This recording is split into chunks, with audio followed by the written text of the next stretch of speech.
इसमें कह रहा है एक यदि समानांतर चतुर्भुज की सभी भुजाएं एक वृत्त को स्पर्श करे तो वह समानांतर चतुर्भुज होगा। कैसा होगा? आयत होगा, वर्ग होगा, समचतुर्भुज होगा या समलंब चतुर्भुज होगा। कैसा चतुर्भुज? समानांतर चतुर्भुज। आयत ये भी समानांतर चतुर्भुज है, वर्ग भी है, समचतुर्भुज भी है। ये समलंब जो है समानांतर चतुर्भुज नहीं है। समानांतर चतुर्भुज किसको कहते हैं? जैसे एक हमारा चतुर्भुज ले लेते, अच्छा पहले आयत बना लेते, ठीक है। एक हम लोग आयत ऐसा होता है, क्या होता है आयत का? आमने सामने वाला भुजा बराबर, ये भुजा बराबर, और प्रत्येक कोण 90 डिग्री का होता है। साथ में हम ये भी कहेंगे कि ये सम्मुख भुजा, ये भुजा और ये भुजा आपस में क्या है? समान दूरी पर है, मतलब समानांतर है, और ये दोनों भुजा भी समानांतर है। तो ये हो गया आयत। वहीं जब हम वर्ग की बात करेंगे तो वर्ग क्या होता है? ये वर्ग भी एक हमारा समानांतर चतुर्भुज ही है। वर्ग में चारों भुजा आपस में क्या होता है? बराबर होता है, और जो कोण होता है वो 90 डिग्री का होता है। साथ में हम ये भी कहेंगे कि ये दोनों भुजा सामने सम्मुख भुजा जो है समांतर है, ये दोनों भुजा समांतर है। क्लियर? वहीं एक समचतुर्भुज जो होता है ये भी क्या होता है? समानांतर चतुर्भुज ही होता है। समचतुर्भुज में क्या होता है? चारों भुजा आपस में बराबर होता है। बस यहाँ पे एक कंडीशन नहीं है कि इसका जो कोण है 90 डिग्री का होना चाहिए, ये कंडीशन नहीं है। अगर कोण 90 डिग्री का हो तो वो क्या हो जाएगा? आयत हो जाएगा। समचतुर्भुज में चारों भुजा बराबर होता है, ठीक है। और इसमें भी क्या होता है? सम्मुख भुजा समांतर होता है, सम्मुख भुजा समानांतर होते हैं। क्लियर? वहीं समलंब की बात करें तो समलंब में क्या होता है? एक ये चतुर्भुज होता है, जैसे ये हम चतुर्भुज बना लिए, ठीक है। तो इस चतुर्भुज में इसमें एक जोड़ी, इसमें दो जोड़ा, अब ये और ये सम्मुख भुजा है, ये और ये सम्मुख भुजा है, तो एक ही सम्मुख भुजाओं का एक ही युग्म यानी एक ही जोड़ा समांतर होगा, बाकी दूसरा नहीं होगा। इस भुजा और इस भुजा की बात करेंगे तो ये दोनों समांतर नहीं है, क्योंकि यहाँ जो है इन दोनों भुजा की दूरी कम है और यहाँ इन दोनों की भुजाओं की जो दूरी है वो बढ़ते जा रहा है, नहीं। तो ये हमारा समलंब है। एक तो क्लियर हो गया कि ये समानांतर चतुर्भुज नहीं है, ये तो वैसे ही कैंसिल हो गया। क्लियर? अब बात करेंगे कि अब इन तीनों में से कौन सा चतुर्भुज है जो वृत्त को जो है स्पर्श करे। ये आयत भी नहीं हो सकता। जब आयत में हम एक वृत्त डालेंगे इस तरह से, है ना, तो क्या होगा? तीन भुजा, एक ये भुजा, एक ये भुजा, एक ये भुजा, वृत्त को तो स्पर्श कर सकता है, लेकिन ये जो चौथा भुजा है स्पर्श नहीं होगा। मतलब ये आयत भी नहीं होगा जो एक वृत्त, आयत की सभी भुजाएं वृत्त को स्पर्श नहीं कर सकती। क्लियर? इतना क्लियर हो गया। उसके बाद बात आई वर्ग और समचतुर्भुज की। तो हम अगर वर्ग की बात करेंगे, हाँ, वर्ग के चारों भुजाएं वृत्त को स्पर्श कर सकते हैं या करेंगे, ठीक है, अच्छी बात है। लेकिन कंडीशन है कि वर्ग के लिए एक कंडीशन होता है कि ये जो कोण होगा वो क्या होगा? 90 डिग्री का होगा। चारों कोण क्या हो जाएगा? 90 डिग्री का होगा। क्लियर? लेकिन जब हम समचतुर्भुज की बात करेंगे तो ये कंडीशन नहीं है, ये कंडीशन नहीं होता है। यानी समचतुर्भुज का जो चारों भुजा है वो वृत्त को स्पर्श करेंगे, निश्चित रूप से करेंगे, ठीक है। तो राइट आंसर होगा इसका ऑप्शन नंबर सी, समचतुर्भुज। ए बी सी डी ये हमारा समांतर चतुर्भुज है। तो प्रत्येक भुजा जो है वृत्त को स्पर्श कर रहा है। क्लियर होगा? ये समचतुर्भुज ही होगा। तो कैसे होगा उसको हम लोग समझते हैं। देखो, अगर ये समांतर चतुर्भुज है तो सम्मुख भुजा बराबर होंगे, यानी ए बी और सी डी बराबर होगा, ए बी और सी डी बराबर होगा, ठीक उसी तरह से पुनः बी सी और ए डी, बी सी और ए डी भी बराबर होगा। क्लियर, समझ में आई बात। अब देखो इस चतुर्भुज में हम देख पाते हैं क्योंकि प्रत्येक भुजा जो है इस वृत्त को स्पर्श कर रहा है, ठीक है।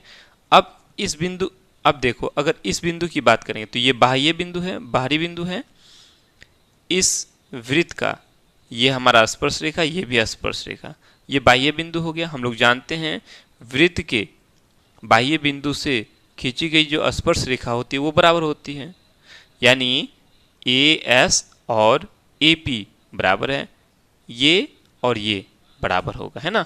तो हम यहाँ लिख सकते हैं ए, यहाँ समझो, ए पी बराबर ए एस है, ए पी और ए एस क्या है, बराबर है। इतना हम लोग जानते हैं ना अच्छी तरह से।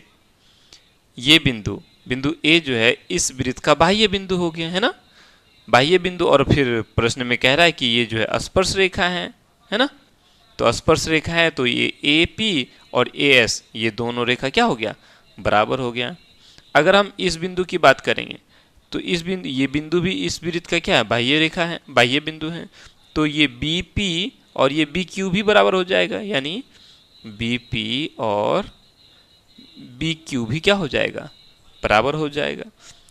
पुनः ठीक उसी तरह से अगर हम बिंदु सी की बात करेंगे तो सी क्यू और ये सी आर भी बराबर होगा, सी क्यू और सी आर भी बराबर होगा। ठीक उसी तरह से अगर हम इस बिंदु की बात करेंगे तो इस बिंदु से ये डी एस और ये डी आर भी बराबर है ना, डी एस और डी आर भी बराबर है आपस में, ये दोनों बराबर, ये दोनों बराबर, ये दोनों बराबर और ये दोनों बराबर हो गया।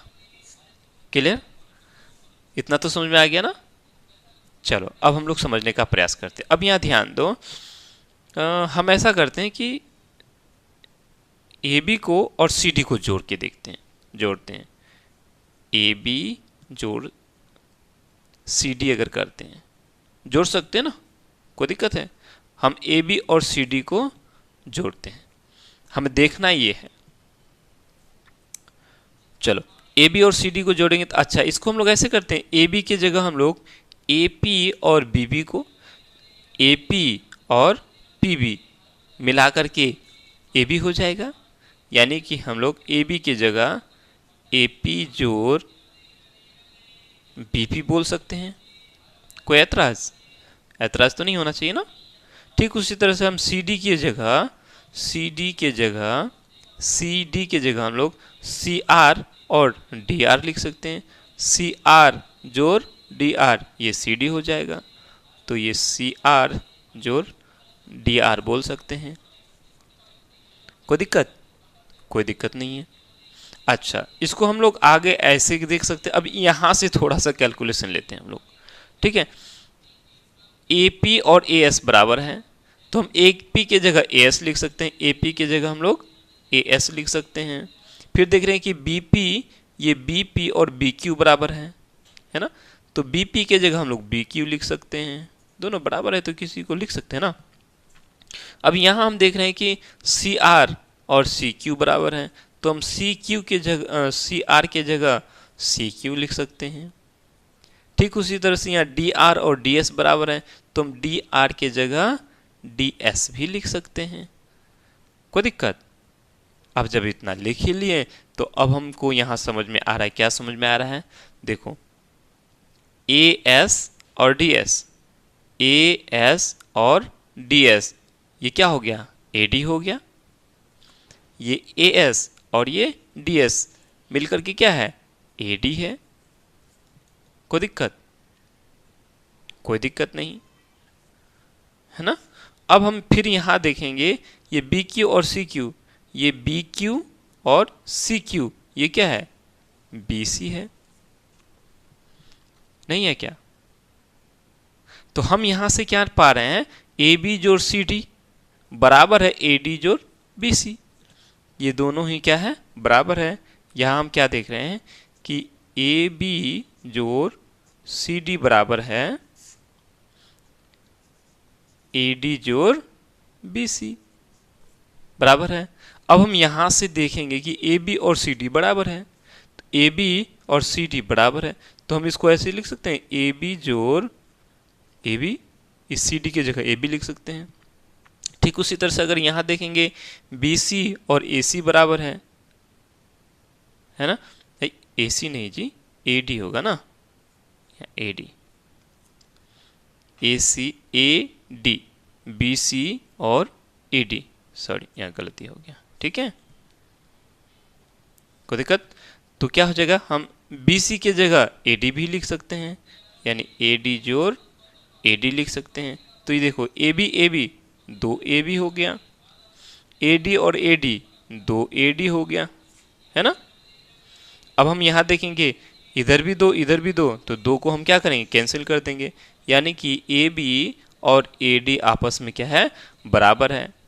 पुनः हम एक नज़र देखेंगे तो हम लोगों ने क्या जाना है कि ये जो AB है और CD है ये दोनों भुजा बराबर है, और BC और AD बराबर है। पुनः हम यहाँ से निष्कर्ष लेते हैं कि AB और AD भी बराबर है, AB और AD भी बराबर है, तो चारों भुजा बराबर हो ना गया। AB और CD बराबर है, BC और AD बराबर है, फिर हम देख रहे हैं कि AB और AD भी बराबर है।